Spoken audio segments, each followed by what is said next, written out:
Alright, this is my new Eonon 10.1 inch Android 6 stereo. It's basically a 10.1 inch tablet mounted on a swivel to the head unit. I'm going to be replacing a AutoPumpkin unit that was similarly Android 6, but had some bugs in the firmware which they never quite corrected. I even had to hotwire the power to the radio so that it was always getting accessory power. Otherwise, I'd lose a whole bunch of settings every time I turn off the vehicle. It's totally unacceptable. So now I'm upgrading, and this is what's going to be going in there. Let me just get it to a quick boot right here so I can show you how I've got it set up so far.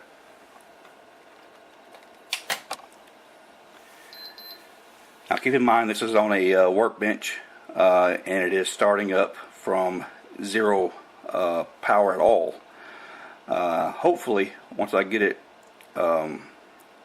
directly installed, the main 12-volt power, the yellow wire, will stay hot, and the accessory will be the only one going on and off, and hopefully it'll just go into standby and come back quicker. Once I do the install later, we'll go back and compare that.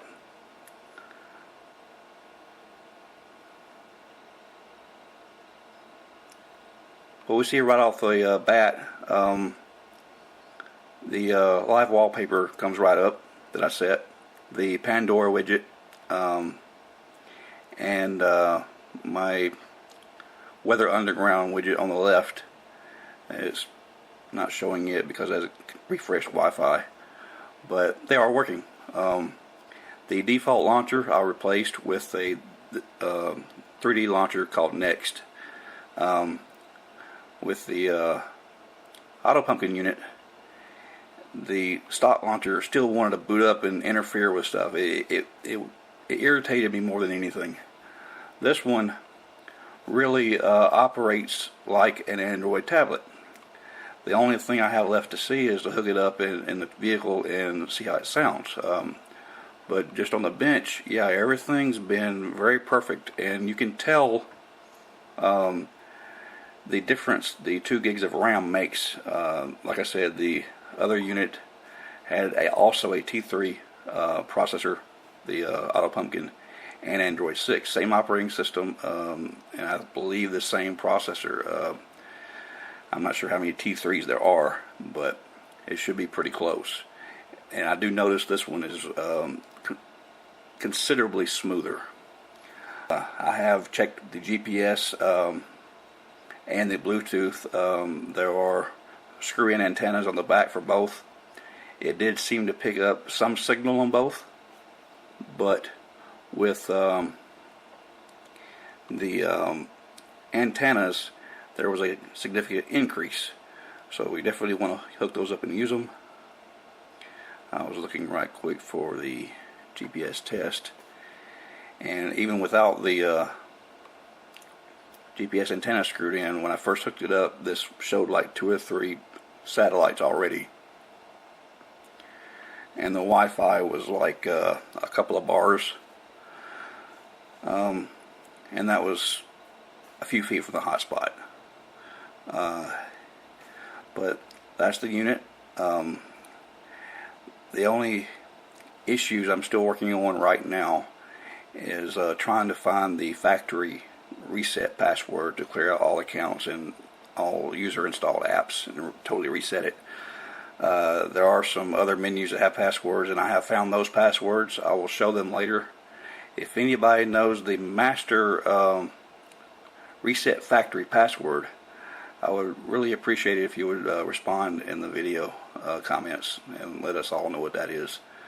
So far, I haven't been able to contact Eonon, but I'm wanting to try it again tonight, since maybe they are on different time zone or something. It should be a U.S. number, and they should be awake now, but they're not answering at 2 o'clock. You see the time there, that's accurate time, Central Standard Time. So we'll keep checking on that.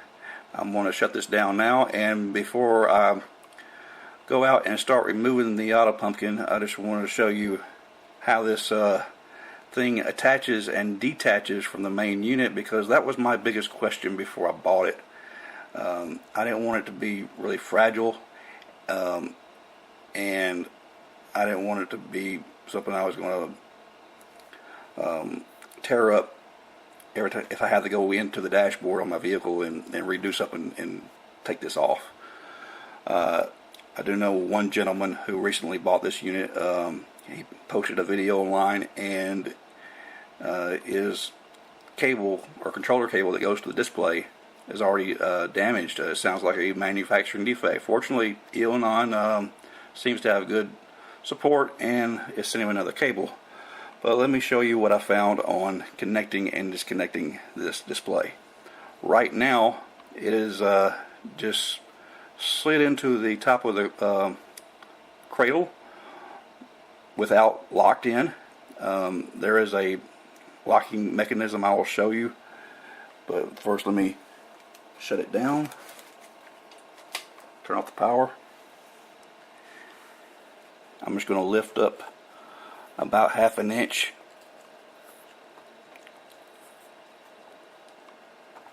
wiggle it just a little bit, and bring it forward. The main thing you want to look at is the color of this connector. There's this, what I mean by that is there's this aluminum or silver looking metal strip on this side of the connector that matches the one on the unit. That lets you know you're not trying to plug it in upside down. Also, there are release buttons on each side of this connector that you want to squeeze in. So I'm going to hold the display with one hand and squeeze these in with the other hand and just kind of wiggle it, and it should pop right out. You never want to pull on these wires, ever. I don't know how good they're in there. I do not want to be like that other gentleman and have loose wire. That's what I'm really afraid of. But you see on the other side of this connector, there is no aluminum. Do not try putting it in there the other way. It should be the more natural way, since the wires are already coming up this way from the factory. While I have it off, I will show you this locking mechanism. There are two pull releases on each side here. You will pull those to release the display. Once it's locked in place, that's how you release it to get it off. And what you're doing, if you can see down the track here, there's little, looks like gear teeth on each side. That allows you to slide it down. It gives you some adjustment on height, so you can release it, slide it up and down, and then you let go when it locks it back into that new height. On this bracket here, it has matching teeth on the back of it that will grab from the side and locks it. And this thing does tilt, I think it's 30 degrees in different directions. And what I do is I'll reconnect, and like I said, I wouldn't grab it by the wires ever. I would line it up and then use fingers on the ends and just kind of push it in straight, and you'll hear a light click on each side as it locks in place. And then you can drop it in the top.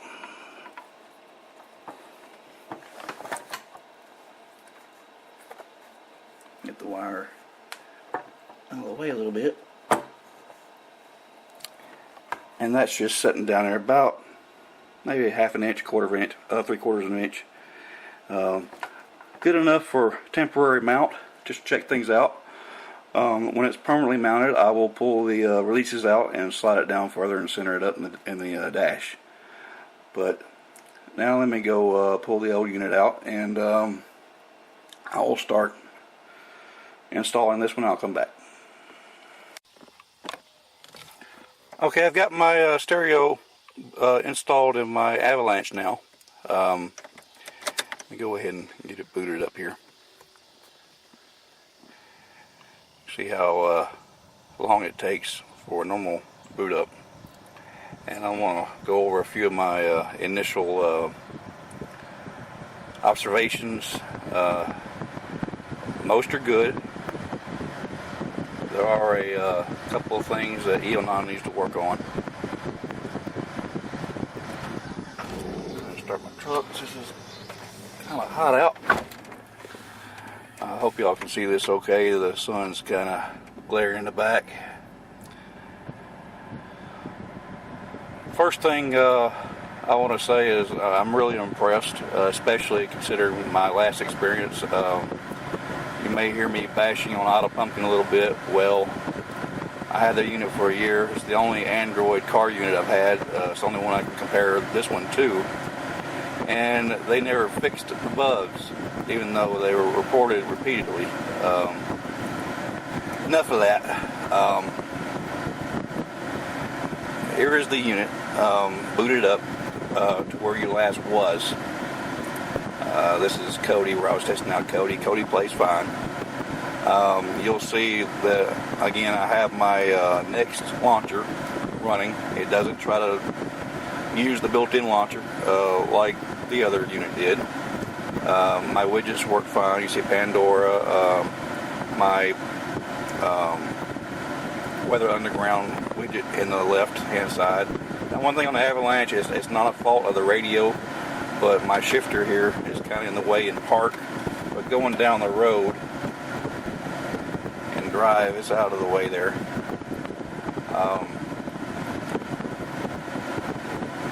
The Bluetooth seems to work good. The wireless seems to work good. I'm not sure if it's wireless in or wireless G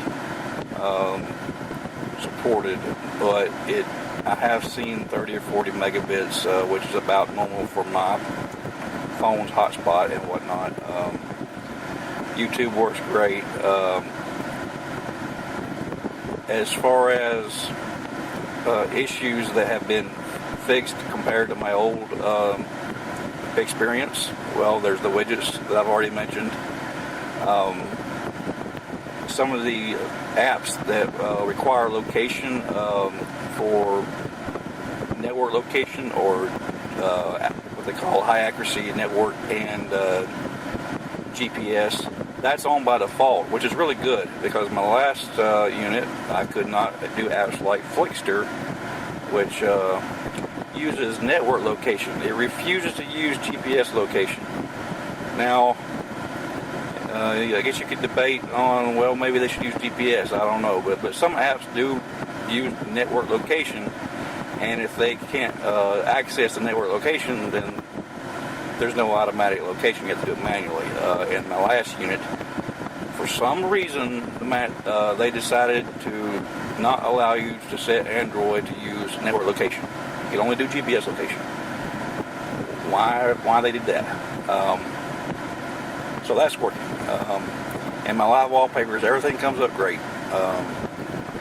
It has 2 USB ports, which I've got running down to the lower console, and they work great. The rear view camera, I already had one installed. Kicks right in. I still have to find out where to disable the option that mutes your audio when you go to the camera. I don't like it muting my audio, but I haven't found the option to turn it off yet. There are at least 3 primary passwords on this unit. For the love of God, how are you going to put out a radio that you need to get into these menus and you don't provide the passwords?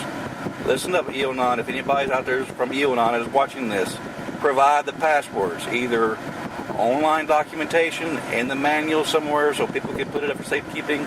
Somewhere. We need these passwords.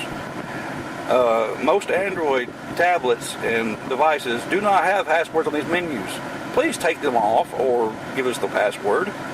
Okay, enough about that. It's usually, for the most part, a standard Android 6 menu system. I like you have the shortcut for your navigation, in which you can set the default navigation app. You have a memory cleanup utility here, which is okay, I guess. Even though you got 2 gigs of RAM, which seems very responsive. The Assister Touch is just a little blob up here in the top left. It brings up like a little quick menu, like shortcut keys, I guess. Haven't really got into that too much. Your brightness, just tapping this goes between normal bright to dim to, I guess, display off. And you tap it again and it's back to bright. You can go into the settings under display and use the slider.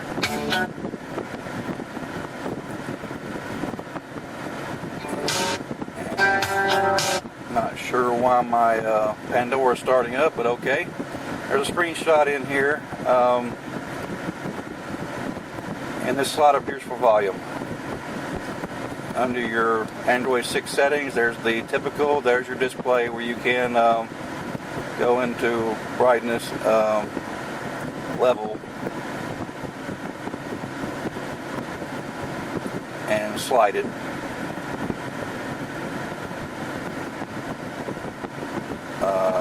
You see on your location, like I was talking about, there's high accuracy, which uses GPS, Wi-Fi, Bluetooth. It uses everything. So any device that needs location, it's got it. Unless you switch it to GPS only. I did have to set date and time. I had to set the time zone manually to my time zone, and it was not set to. Actually, looks like it's been turned back off. By default, it's on 24-hour time. If you want to show AM, PM, you're going to have to enable that.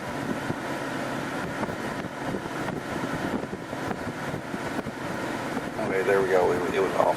By default, when I got it out of the box, it was on 24-hour time. Developer options. Requires a password. I forget what it is now. I'll put it in a link. Let's see. See, that wasn't it.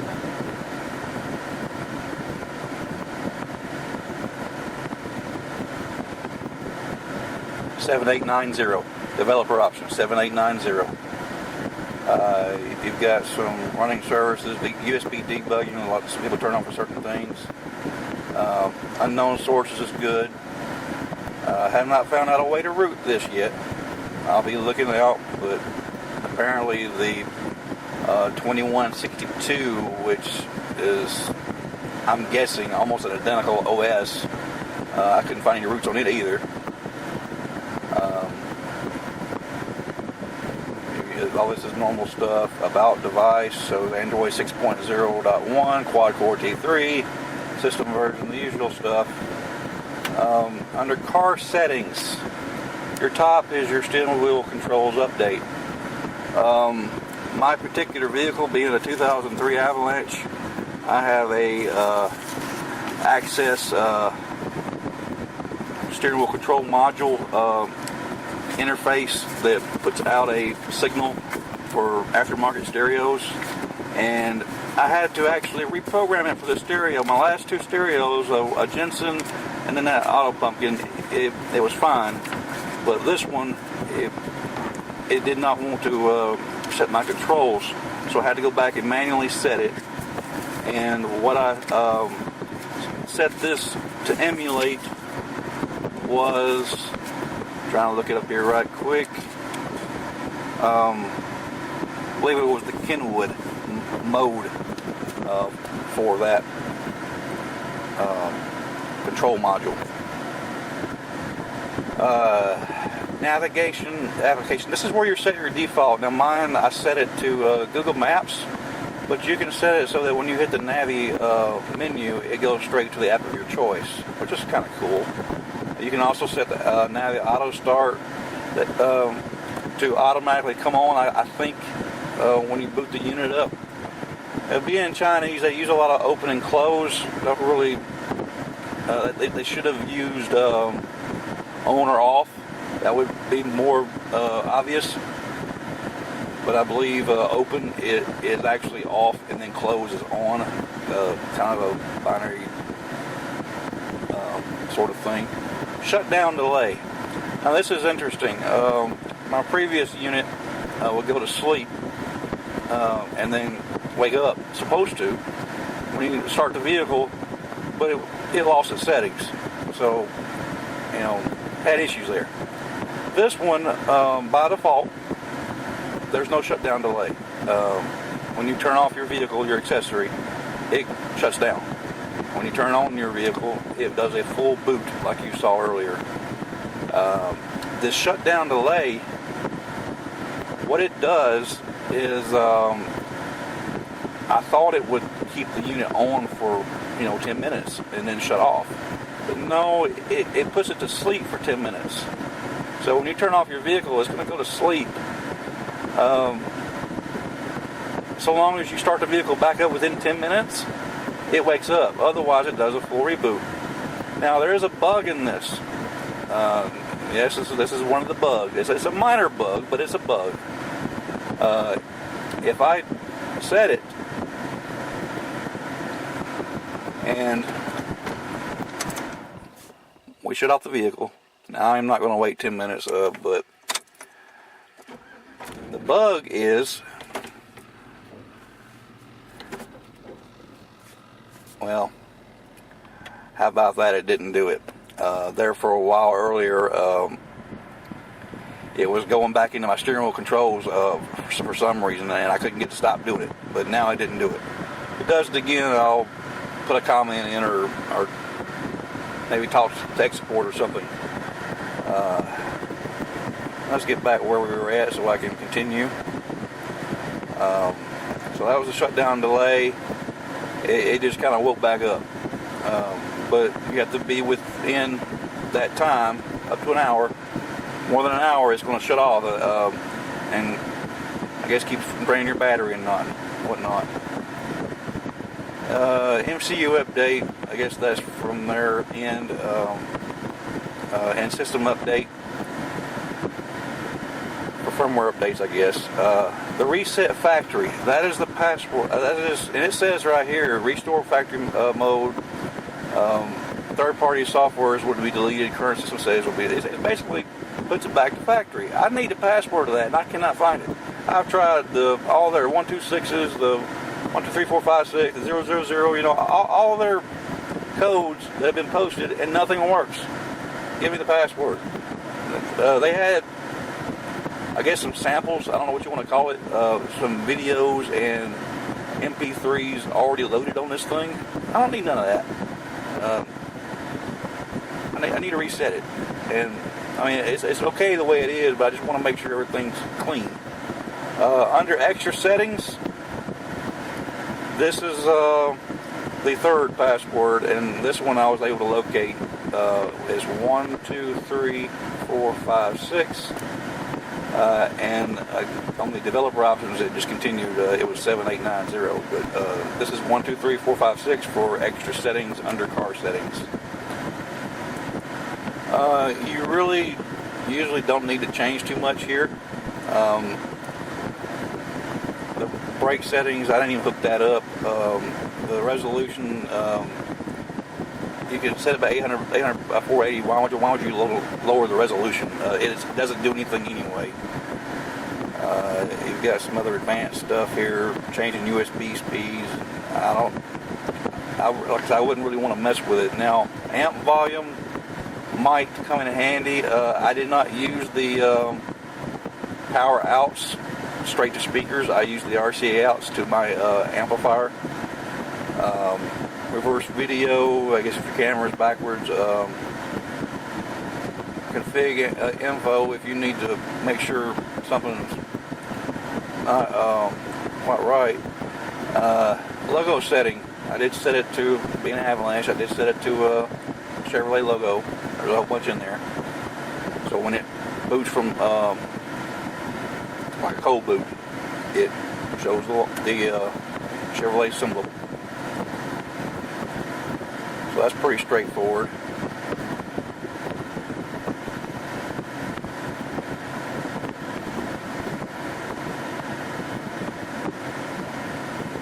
on the Bluetooth.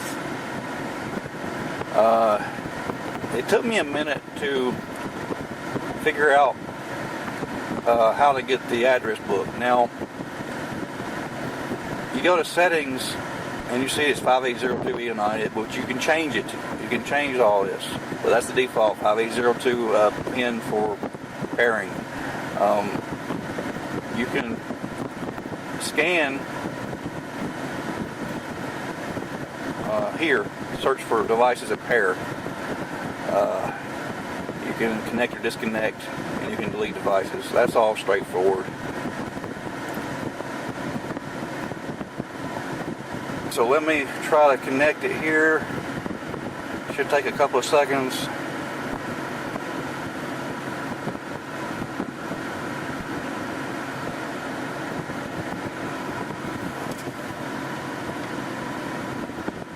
And we have the blue symbol is now lit up. It's connected. I guess that would be music. I haven't played around with that too much. The phone book here. Let me delete the phone book. Now,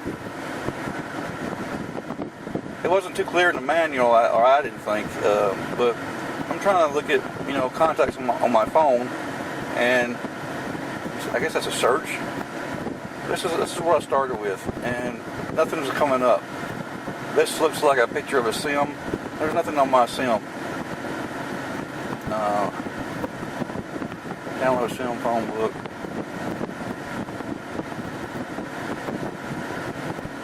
You have to, apparently it doesn't update the phone book every time you connect to the phone, or periodically. You have to do it manually to get a fresh copy of the phone book. So you select on your phone and you hit download, and it downloads a current copy of the phone book to your phone. Now if you download your phone and you've already got contacts in the radio, it doesn't duplicate, don't worry. It just replaces this current database, I guess, with a fresh copy of your phone book. Which is kind of nice in a way. I've seen some radios, they don't want to access the phone book immediately. They want, there's like a delay and you're trying to hurry up and dial a number. So it keeps a copy of the last download in the radio. That was one little quirk, not so much a bug, but a quirk. One of the other minor bugs that I've seen is not always there. If you're in the radio. Hello. If you like Taco Bell's iconic chalupa, then get ready for the new limited edition Double Chalupa. It's got all the classic ingredients. I need to get the volume down here. Come on. Volume down.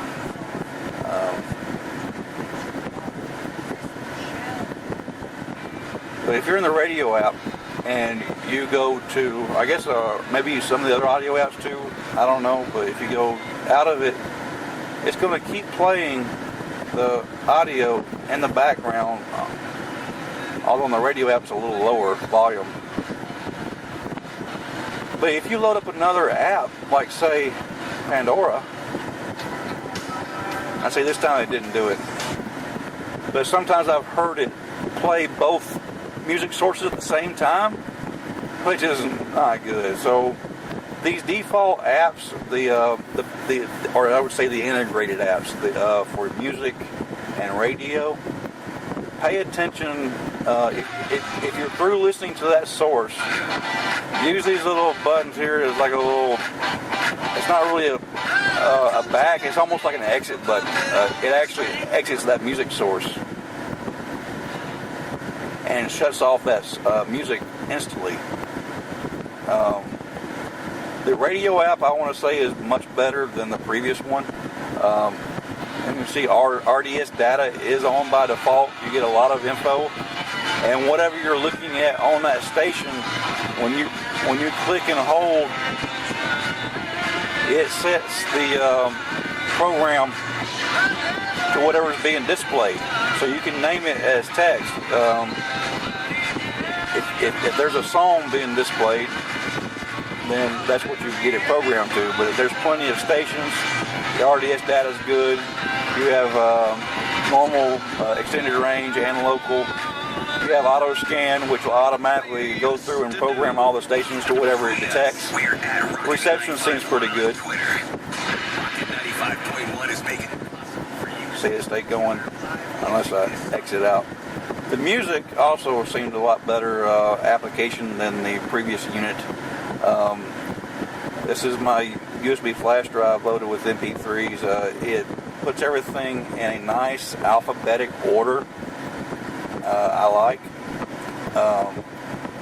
Kind of like you would expect to see on a computer.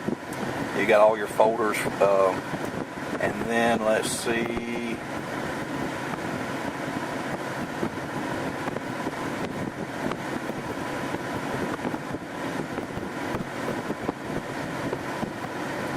Okay, so yeah, I'm just now seeing this. How do I get back? Okay, so these are folders here, and you go all the way down. The root of the flash drive is USB 1, I guess. I guess an SD card, which is behind the display, would act the same way. So there's my root files. But everything's nice and organized. And you can go to your different sources, and you got your repeats and loops, and you got an EQ that you can access from here or from the car settings. Really nice looking EQ. Your subwoofer loud, your different zones. You can. This is basically your forward and your left and right, or you can keep it centered up. I'm not totally. I don't know if it's just considered a 6-band EQ, but the bass, middle, treble is obvious, and then the bass F, middle F, treble F. I'm not really sure what that exactly is, to be honest. But it's a lot better EQ than I was expecting.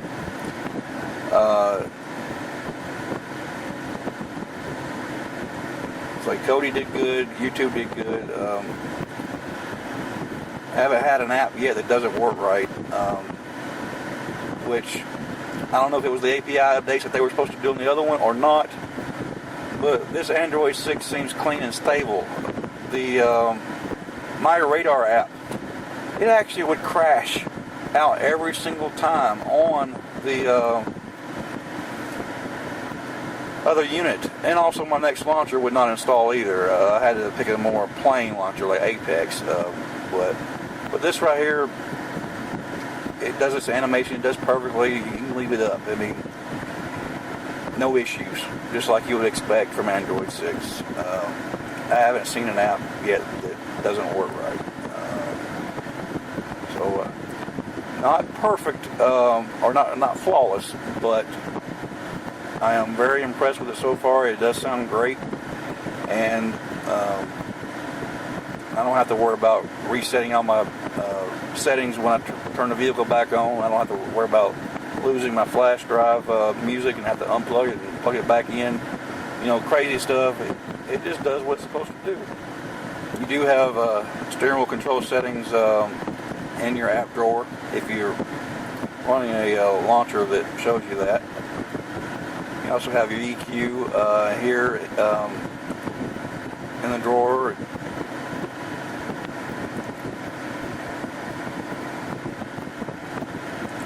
This is just a little bit of information from a CPU-Z. It's the all-winner A23 1.2 gigahertz max, 9400 graphics, T3 all-winner, 1024 by 600, and every screen that shows RAM seems to show 1.768. That's not 2 gigs of RAM, but maybe some of the RAM is being used to cache the system or for video. I do not know.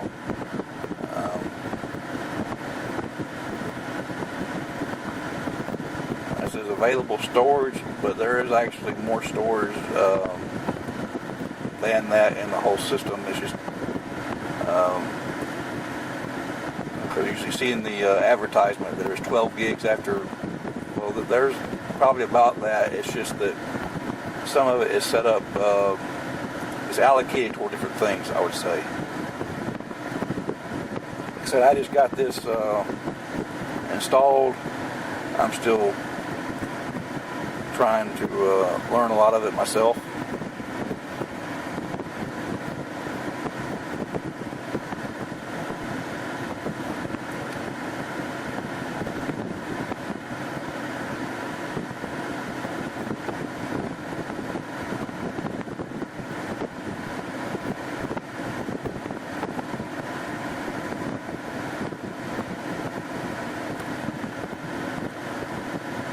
Here we go, internal storage, 8 gigabytes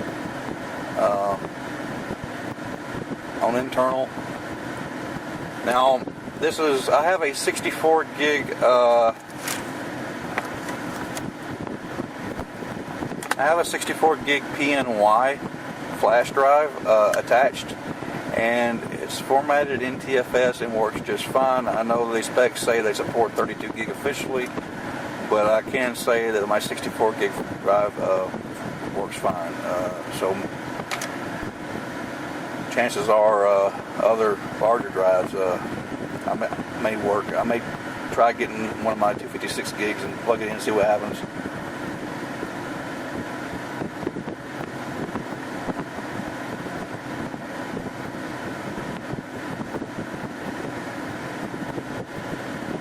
But that's my initial review of the Eonon 2163 or GA2163. I'm very happy with the unit. Hopefully they put out the updates to correct those minor issues, or hopefully they give us all the passwords that we need to customize it the way we need it and reset it when we need it. Thanks for watching.